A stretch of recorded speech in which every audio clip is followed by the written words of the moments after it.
नमस्कार दोस्तों, हमारे YouTube channel online study point में आपका स्वागत है। पिछले वीडियो में हमने भारत के संविधान के सामान्य परिचय के बारे में चर्चा की थी। इस वीडियो में हम भारत के संवैधानिक विकास के बारे में अध्ययन करेंगे। किसी भी देश के संविधान का निर्माण सदैव उसके अतीत की नींव पर किया जाता है। अतः किसी भी संविधान तथा लागू संविधान को समझने के लिए उसकी पृष्ठभूमि तथा उसके इतिहास को जानना जरूरी होता है। जब मानव सृष्टि का विकास हुआ तो उसके बाद में चारों ओर मत्स्य न्याय की स्थिति विद्यमान थी। मत्स्य न्याय का मतलब है कि मछलियों का न्याय, यानी बड़ी मछली जैसे छोटी मछली को खा जाती है, वैसे ही शक्तिशाली पुरुष समाज में कमजोर व्यक्तियों को दबा लेते हैं और उनकी शक्तियों का हरण कर लेते हैं। इससे चारों ओर अशांति का बोलबाला था। इस अशांति से निपटने के लिए समाज के प्रबुद्ध जन इकट्ठे हुए और उन्होंने सामाजिक समझौता किया और सभी लोगों ने मिलकर एक व्यक्ति को अपनी शक्ति प्रदान कर दी। इससे राजतंत्र प्रणाली अस्तित्व में आई। प्राचीन भारत में संवैधानिक प्रणाली की बात करें तो भारत में भी राजतंत्र तो विद्यमान था, लेकिन राजा स्वेच्छाचारी नहीं होता था। वह धर्म से बंधा हुआ था। वह ऐसा कोई भी आचरण नहीं कर सकता था जो धर्म के प्रतिकूल हो।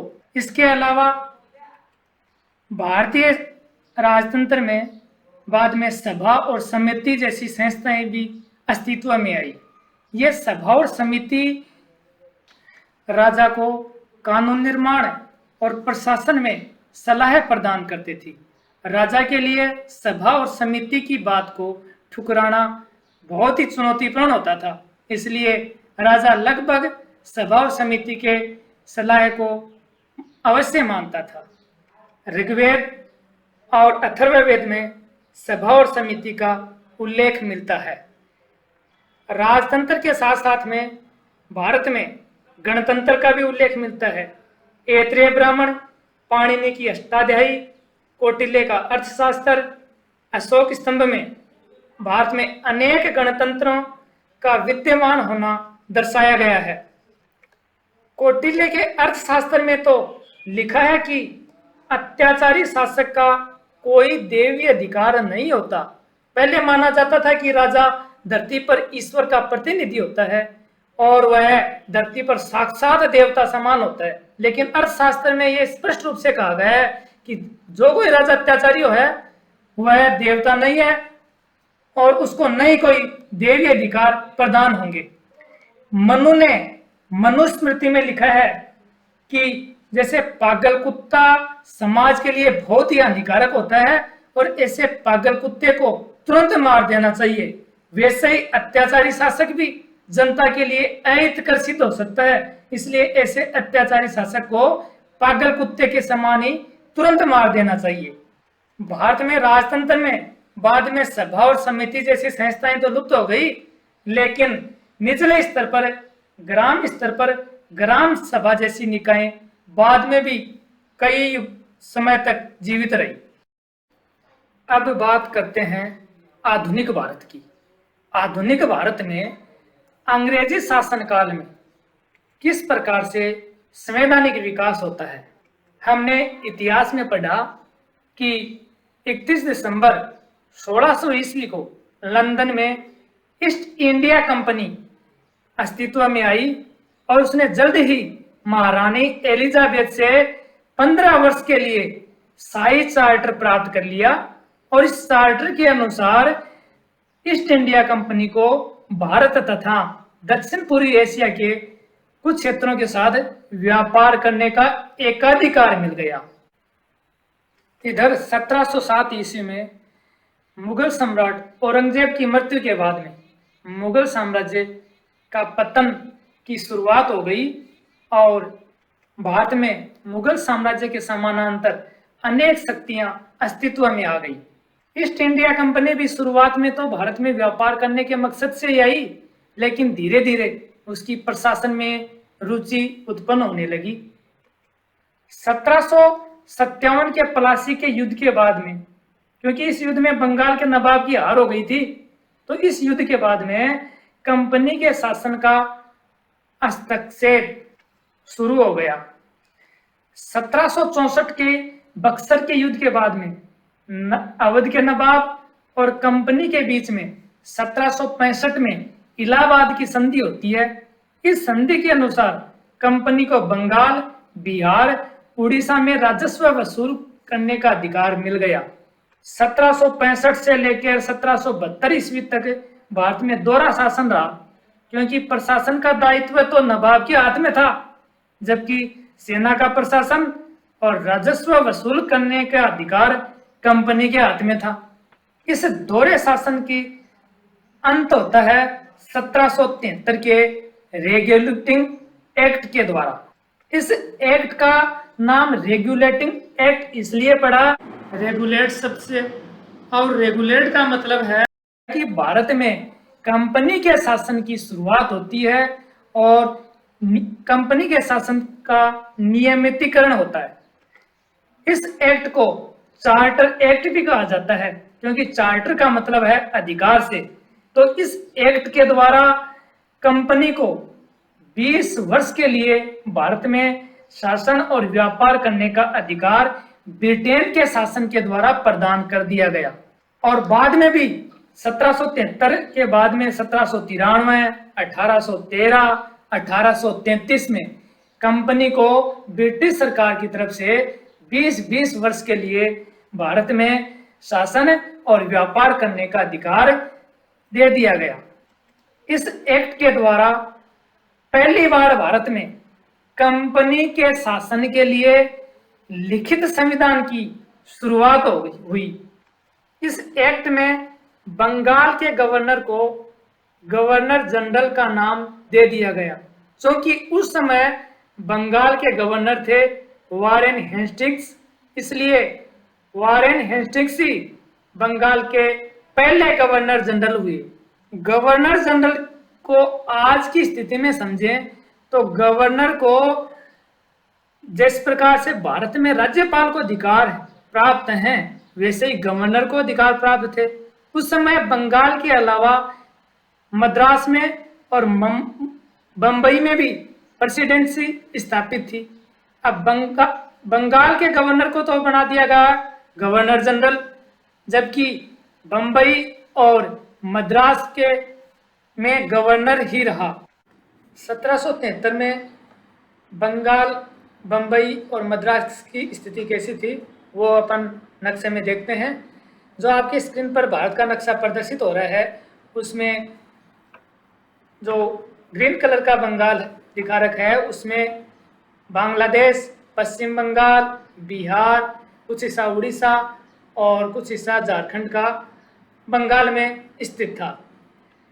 जो ऑरेंज कलर का आपके सामने प्रदर्शित हो रहा है वो 1773 के समय बंबई प्रांत में स्थित था। इसमें गुजरात और महाराष्ट्र स्थित थे। ग्रे कलर में जो प्रदर्शित हो रहा है वो उस समय का मद्रास था, जिसमें आज का तमिलनाडु और कुछ हिस्सा आंध्र प्रदेश का स्थित था। बंबई और मद्रास पर बंगाल को अधिक महत्व देने का प्रमुख कारण यह था क्योंकि उस जमाने में भारत में बंगाल प्रांत बहुत ही आर्थिक रूप से, सामाजिक रूप से समृद्ध इलाका था। इसलिए बंगाल के गवर्नर जनरल को आज के राष्ट्रपति के सदृश शक्ति प्रदान की गई। गवर्नर जनरल की सहायता के लिए एक 4 सदस्यीय कार्यकारी परिषद की भी स्थापना की गई। यह कार्यकारी परिषद गवर्नर जनरल को शासन संचालन में सहायता प्रदान करती थी। इस एक्ट में ही कोलकाता में सर्वोच्च न्यायालय की स्थापना की गई। यह स्थापना कोलकाता में 1774 ईस्वी में हुई। इस सर्वोच्च न्यायालय में एक मुख्य न्यायाधीश तथा 3 अन्य न्यायाधीश होते थे। कोलकाता के सर्वोच्च न्यायालय के पहले मुख्य न्यायाधीश थे लॉर्ड इम्पे। हालांकि इस सर्वोच्च न्यायालय के खिलाफ इंग्लैंड की प्रीवी काउंसिल में अपील की जा सकती थी। इस एक्ट के द्वारा ही बोर्ड ऑफ डायरेक्टर की स्थापना हुई। बोर्ड ऑफ डायरेक्टर की का कार्य था कि कंपनी के मामलों को देखना और उसकी रिपोर्ट ब्रिटिश सरकार को देना।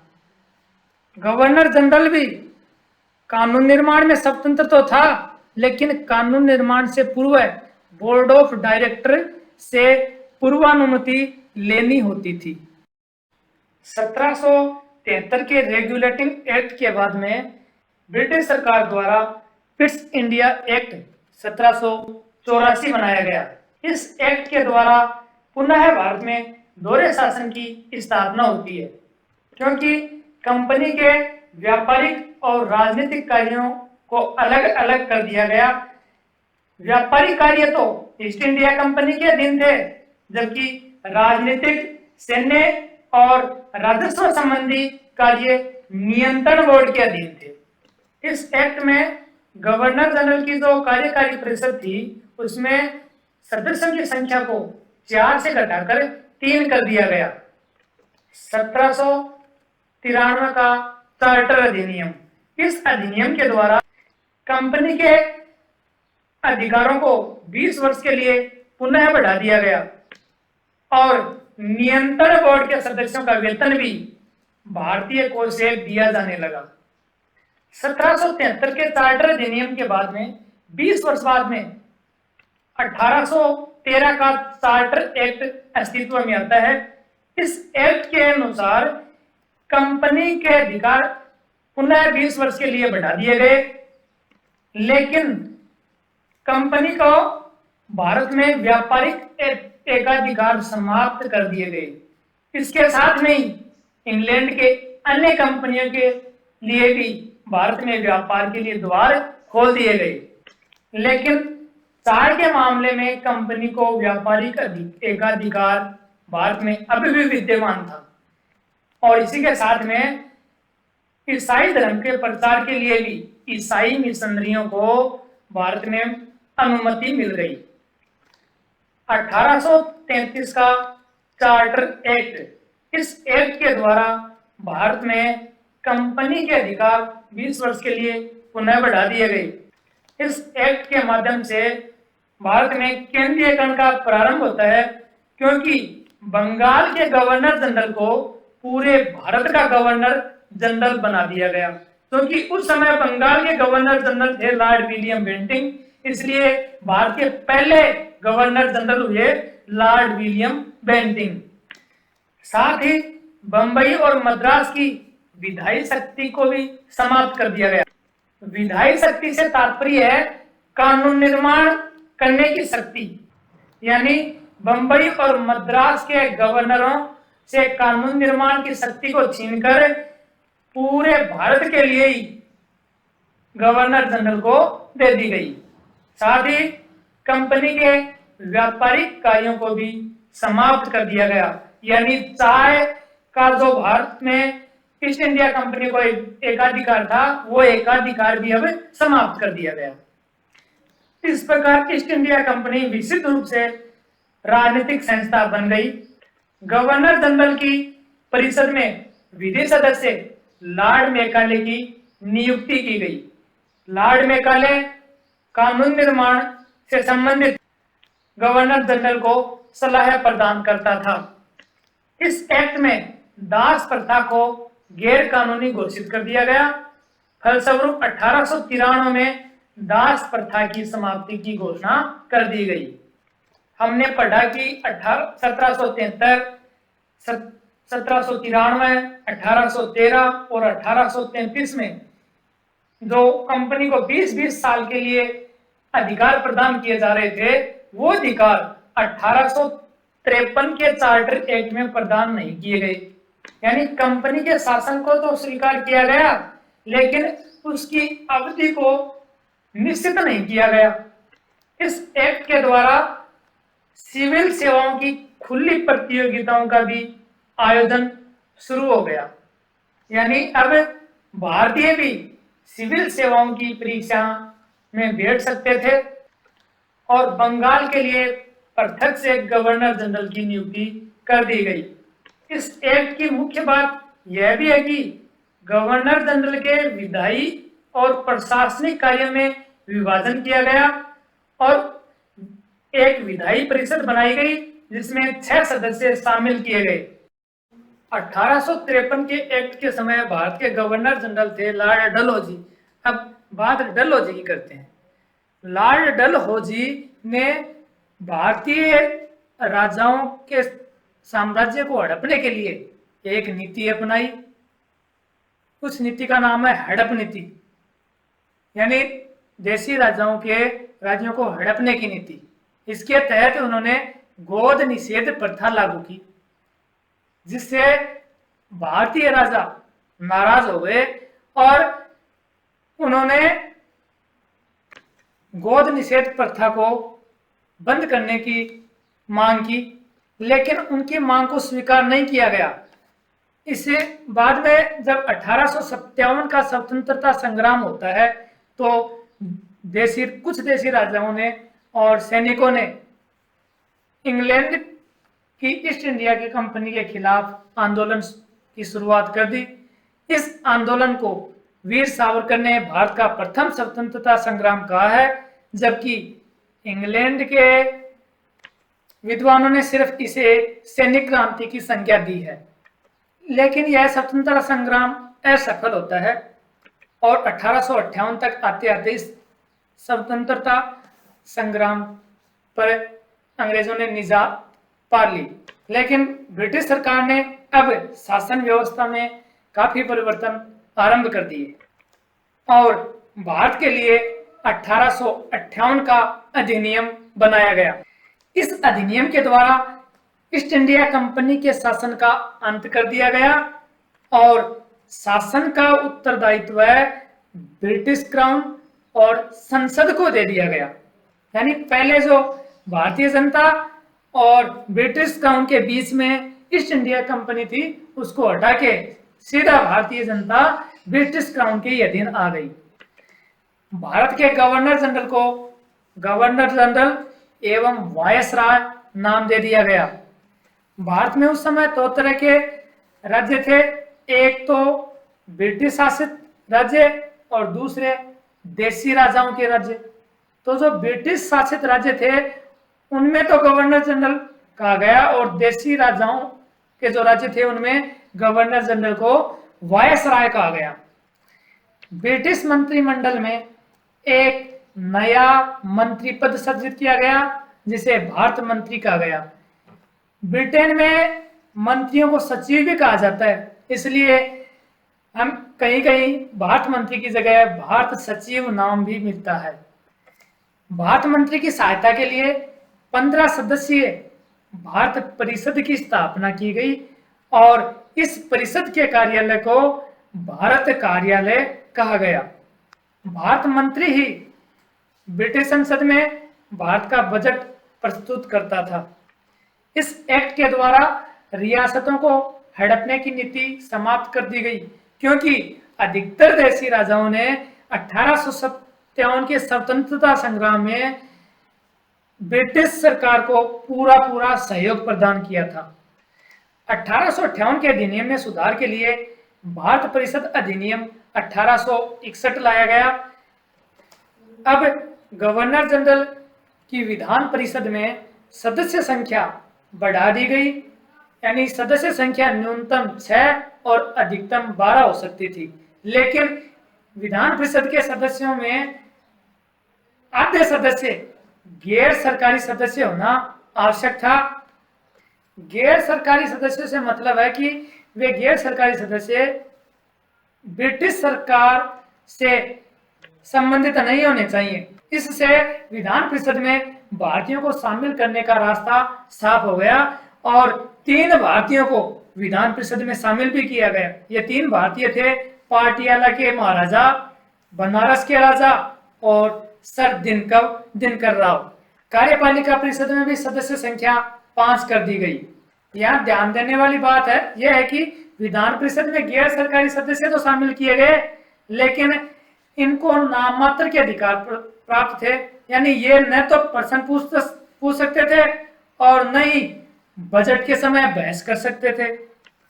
इस एक्ट के द्वारा बंबई और मद्रास प्रेसिडेंसी को भी विधायी शक्ति प्रदान कर दी गई, यानी अब बंबई और मद्रास के गवर्नर अपनी प्रेसिडेंसियों के लिए कानून निर्माण कर सकते थे। गवर्नर जनरल को अध्यादेश जारी करने की शक्ति भी दे दी गई। अध्यादेश का मतलब है कि जब विधान परिषद का सत्र नहीं चल रहा हो और किसी कानून की आवश्यकता हो तो उसे गवर्नर जनरल एज ए कानून के तहत जारी कर सकता था। इसे ही अध्यादेश जारी करने की शक्ति कहते हैं। 1892 का भारत परिषद अधिनियम, इस अधिनियम के द्वारा अप्रत्यक्ष निर्वाचन प्रणाली की शुरुआत होती है, यानी केंद्रीय और प्रांतीय विधान परिषद में अतिरिक्त सदस्यों की संख्या को बढ़ाया गया और जो अतिरिक्त सदस्य हैं उनके लिए निर्वाचन की भी शुरुआत हुई, लेकिन इनका निर्वाचन या गण अर्थात वोटर्स कुछ सीमित लोग ही थे, यानी वोट देने का अधिकार सिर्फ नगरपालिका के सदस्य, जिला परिषद के सदस्य और ऐसे लोग जो सरकार को 1000 रुपये से अधिक वार्षिक इनकम टैक्स देते थे, उनको ही वोट देने का अधिकार दिया गया। तो साथियों, आज इतना ही। अगले वीडियो में हम पढ़ेंगे 1909 से लेकर 1947 तक के ब्रिटिश सरकार के द्वारा बनाए हुए अधिनियम को। अगर साथियों आपको हमारा ये वीडियो अगर पसंद आया तो आप इसे शेयर एंड सब्सक्राइब करें। धन्यवाद।